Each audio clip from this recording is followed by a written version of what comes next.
দিনহাটা শহরের সাহেবগঞ্জ রোডে অটো চালক ও এক মহিলা যাত্রীর হাতাহাতির ভিডিও ভাইরাল সোশ্যাল মিডিয়ায়।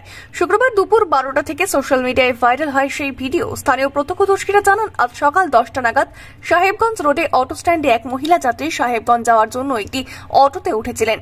অটো চালক যাত্রীকে জানিয়ে দেন কিছুক্ষণ অপেক্ষার পর তিনি সাহেবগঞ্জের উদ্দেশ্যে রওনা দেবেন।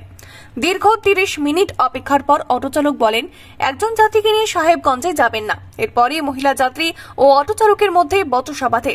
সেই বচসা পৌঁছে যায় হাতাহাতিতে। আর সেই অটো চালক ও মহিলা যাত্রীর মধ্যে হাতাহাতির ভিডিও কিছুক্ষণের মধ্যেই ভাইরাল হয় সোশ্যাল মিডিয়ায়।